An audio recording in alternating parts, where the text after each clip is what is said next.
Halo, assalamualaikum warahmatullahi wabarakatuh. Kali ini saya akan menjelaskan sedikit mengenai anatomi kamera. Seiring dengan perkembangan zaman, banyak di antara kita, baik laki-laki ataupun perempuan, tua ataupun muda, yang mulai tertarik nih pada dunia fotografi. Bahkan ada juga yang sampai menjadikan dunia fotografi ini sebagai pekerjaan mereka ataupun hanya sekedar hobi.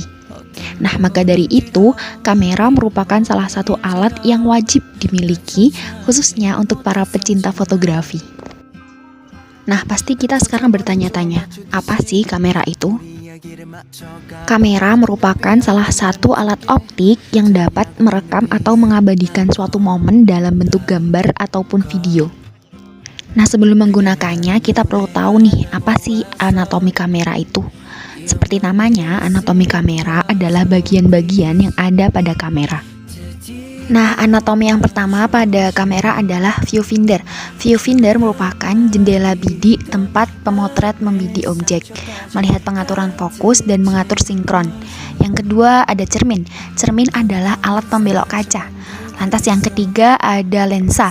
Lensa merupakan susunan beberapa jenis untuk bentuk kaca bening tembus pandang yang menghasilkan sebuah panjang bakar tertentu. Nah, lensa ini berfungsi untuk meneruskan cahaya yang dilihat subjek dan menghasilkan objek terbalik atas dan bawah.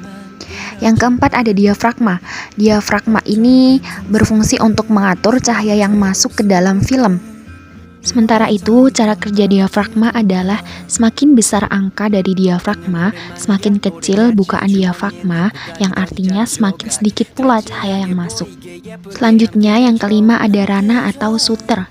Rana ini terdiri dari lembaran logam tipis yang dapat membuka dan menutup secara progresif.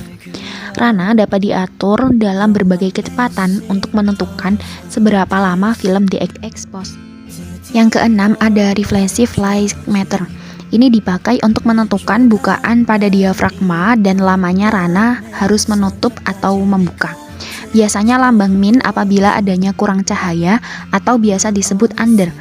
Plus untuk keadaan terlalu banyak cahaya atau biasa disebut over, dan O untuk keadaan cahaya yang pas atau bisa disebut sebagai normal atau sinkron. Yang ketujuh ada film atau pelat film.